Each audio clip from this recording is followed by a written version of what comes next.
Pernah nggak sih ngerasa kalau sekolah dan orang tua itu kadang-kadang kayak jalan sendiri-sendiri?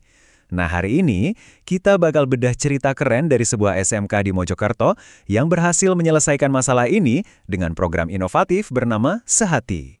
Yuk, kita mulai dari pertanyaan yang mungkin relevan banget buat banyak dari kita. Kenapa ya, sering banget ada jarak atau bahkan miskomunikasi antara pihak sekolah dan rumah?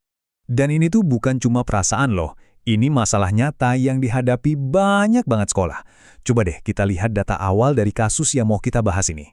Jadi, sebelum ada program ini, tingkat kehadiran orang tua di rapat sekolah SMK PGRI Suko Mojokerto itu cuma sekitar 38%. Cuma segitu, angka yang rendah banget ini nunjukin kalau ada masalah yang lebih dalam. Ya, masalahnya emang lebih dari sekedar angka kehadiran.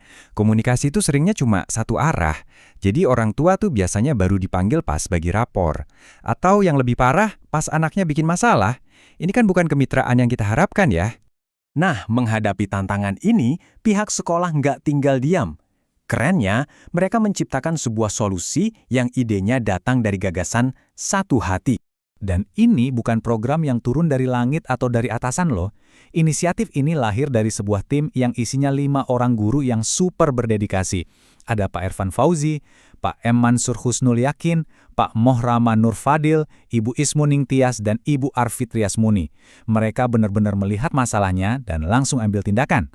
Program ini mereka namakan Sehati, yang ternyata adalah singkatan dari Sinergi Sekolah, Orang Tua, dan Teknologi Informasi. Wah, ini namanya cerdas banget ya.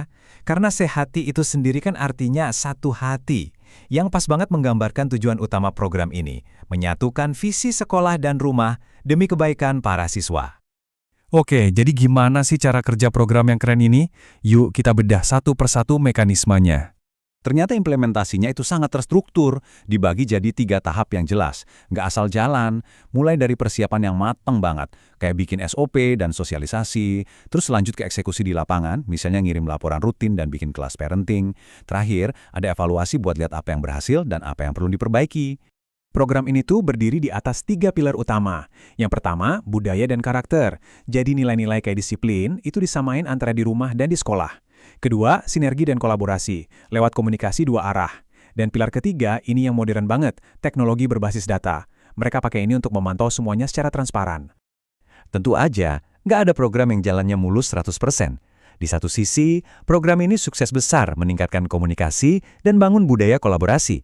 Tapi, di sisi lain, ada juga tantangan nyata, kayak nggak semua orang tua melek digital atau beban administrasi guru jadi nambah.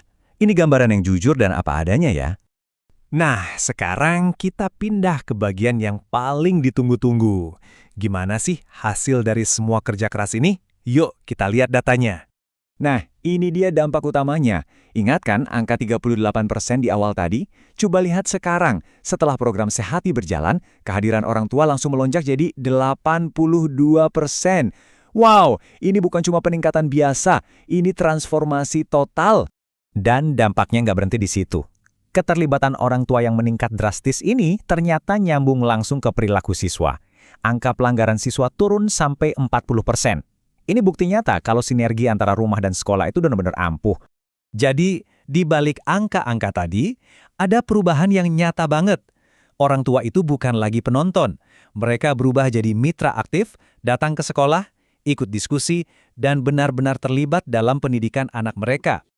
Keberhasilan ini tuh kayak efek domino, komunikasi 2 arah jadi hal biasa, orang tua jadi makin ngerti kondisi anaknya, budaya kerjasama di sekolah jadi makin kuat, dan ujung-ujungnya kepercayaan masyarakat ke sekolah juga ikut naik. Kutipan ini benar-benar merangkum semuanya. Tujuan utamanya yaitu mewujudkan filosofi satu hati, di mana data dan teknologi itu jadi jembatannya, bukan tujuan akhirnya.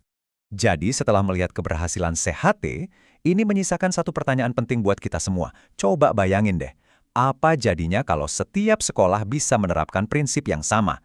Menutup kesenjangan komunikasi hanya dengan sedikit sinergi dan sentuhan teknologi yang tepat. Potensinya pasti luar biasa kan?